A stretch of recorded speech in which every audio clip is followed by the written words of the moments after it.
Hi, in this video we are going to see how to insert a node with an integer value at the end of a linked list. Linked list is a data structure which consists of nodes connected in a linear fashion. Each node contains a data field and a reference link to the next node in the list. So we are going to implement it and then debug it step by step, and I'm going to walk you through the solution. So let's get started. Create a linked list class, uh, linked list class. Inside the class, we'll have to first create a node object.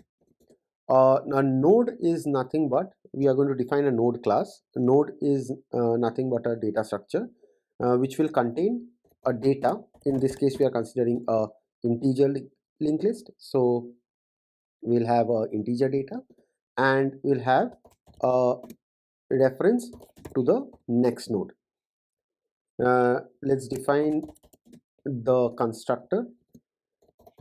The constructor will be used whenever we are going to initialize a node object. We can directly initialize with the data, and that will put the current node's data value to the one that is passed when we are initializing it, and the next pointer will be pointing to null always.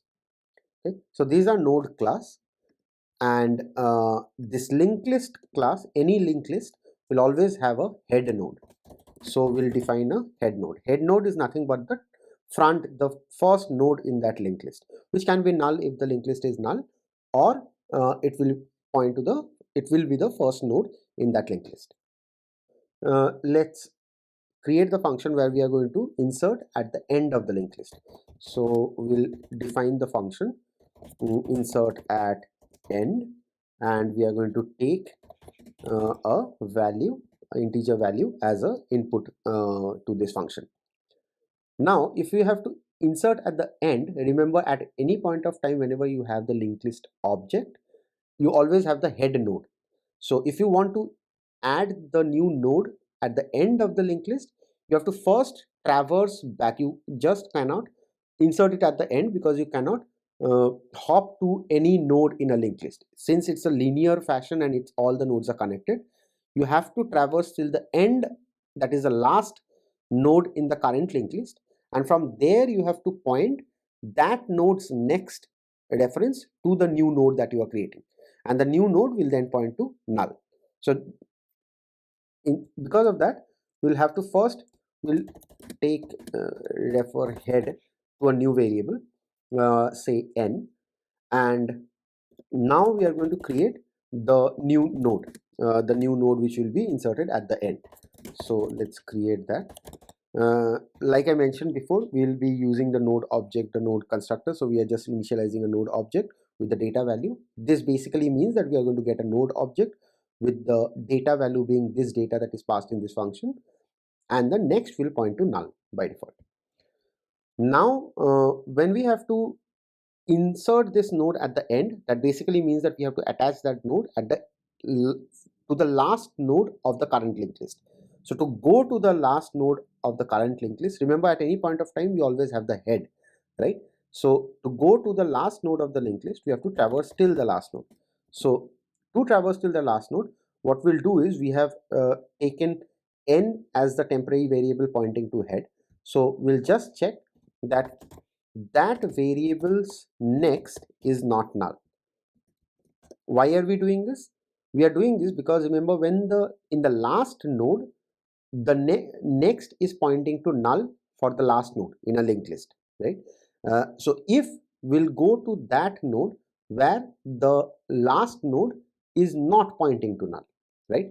So when this loop ends, at the end we'll come out of the n pointing to the last node, n being referencing to the last node.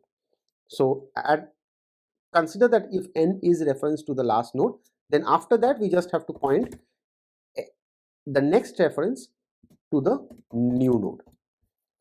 So that is all that we have to do. So this while loop is going to traverse the n variable till the last node of the linked list, and from there we are just attaching the new node that we created for this data at the end.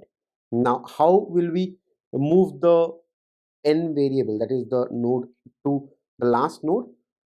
Now we'll just do this. So this is basically what it is doing. It is at any point of time, n is moving to the next node. So when we will run this program, at the beginning, n will be pointing to head. It is going to check whether the next pointer of the head node is null or not. If it is not, then the n will now point to the next node. It will again come back. It will check whether that node's next is pointing to null. If not, it will move to the next node. So basically, at the end of this loop, n is going to point to the last node of the linked list. Once n points to the last node of the linked list, we're just going to attach the new node that we created here to the next pointer of the last node.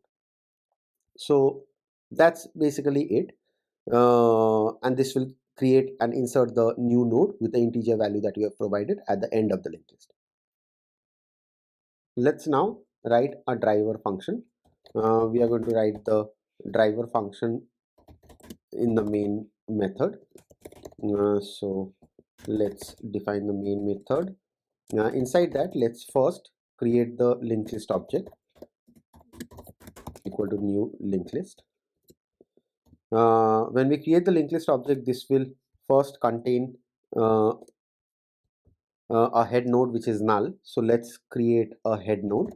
For creating the head node, we are going to create a new node and say 2. Say the linked list that we are trying to create is something like 2, 3, 4 pointing to 5. This is throwing an error because this function main is static, but the class node is not static. So we have to make this static. So now this will create a linked list and give us a head node with value 2 and pointing to the next, which is null. Now let's insert the values at the end of the linked list. So if we have to insert at the end, we're going to call that function. If you want to create this linked list, so 2 is already the head, so let's insert 3 at the end. When we insert 3, what basically this is going to do is this is going to call this function. This function is going to create 3 as a new node. It is going to traverse head till the last node, but in this case, at this point, head node is the last node because the linked list only has one node having value 2. So it will basically not go through this loop and point the next node, next reference of the node containing value 2 to the new node that we created with the value 3.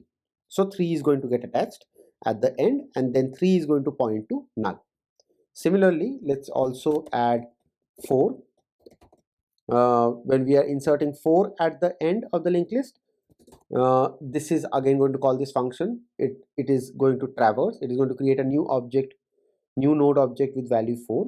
It is going to traverse till the end of the linked list at that point. At that point, the linked list, end of the linked list, the last node of the linked list is 3.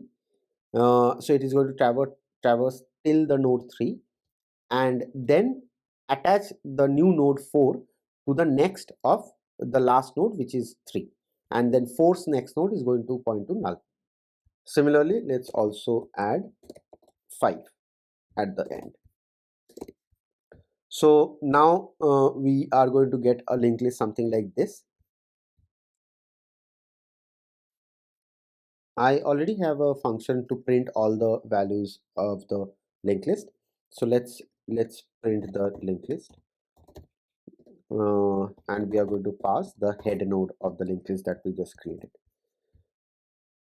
Now let's run the program, and if everything is fine, then it should print out this. Yeah, so it has printed out 2, 3, 4, 5. Now let's debug this program. So we are going to put a debug pointer here inside the insert at end function, so that whenever this function is called, we are going to see how it runs. So let's debug the program. Okay, so now what has happened before this debug pointer is hit, we have created the linked list. We have created a head node inside the linked list with one node having a value of 2. Now we have called this function insert at end with the value 3. When it came inside this function, if you see, the value that is called is with data 3. Now if we come here, this points to the current linked list. So like I mentioned, it contains a head node with value 2 because we have created the value 2 here, and next pointing to null, and data is this data that is passed in this function. So now if we move to the next point, then n is going to now point to head. So n is also going to point to a node which has a value 2, right? And if you see, both the nodes are the same nodes, right? So now we are going to create a new node with the value 3. So we are going to create a new node with the value 3, data 3, and next pointing to null. So let's do that.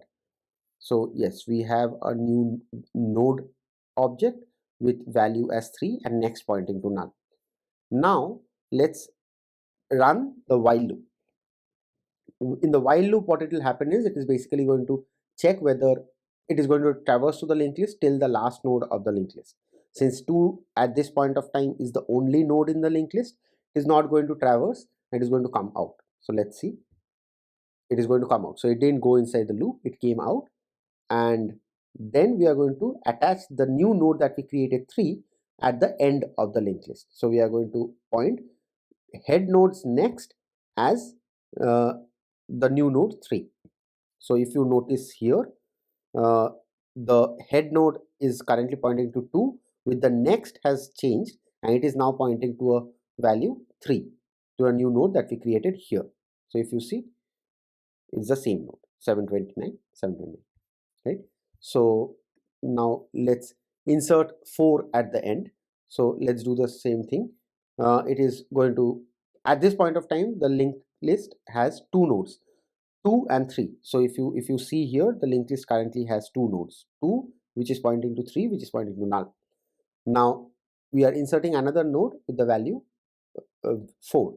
So first, again, let's take a temporary variable and point head to n. Let's create the new node. That means at this point of time, we are going to see another variable here called node with the value data value as 4 and next pointing to null. So yes, so this node got created with data value as 4 and next pointing to null. At this point of time, when we are going to run this loop, it is going to go inside this loop because currently the linked list has 2 values, 2 and 3, and we want to go till the end of the linked list. That is, we want to go to 3. So at least it is going to run one time.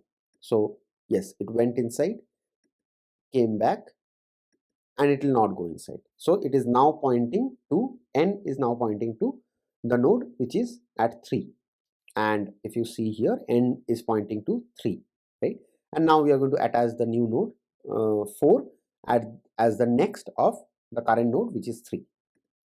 And if you see here, 3's next is, which was null, is now pointing to the next node which is the new node that we created in as part of this function, right?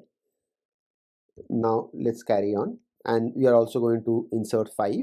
When we are going to insert 5, let's remove the debug pointer, and 5 is also going to get inserted.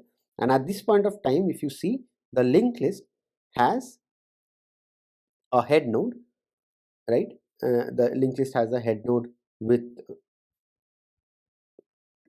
value 2 and next pointing to another node with value 3. That node's next is pointing to another node with value 4, and that node's next is pointing to another node with value 5, which is the last node, which means the next node of value 5 is pointing to null. And that is the linked list that we were trying to create. Now if we go ahead and execute the print all functions, it should print the entire node, entire linked list. So if we go to console, we'll see that 2, 3, 4, 5 is printed. Hopefully this is helpful for you. Thank you for watching.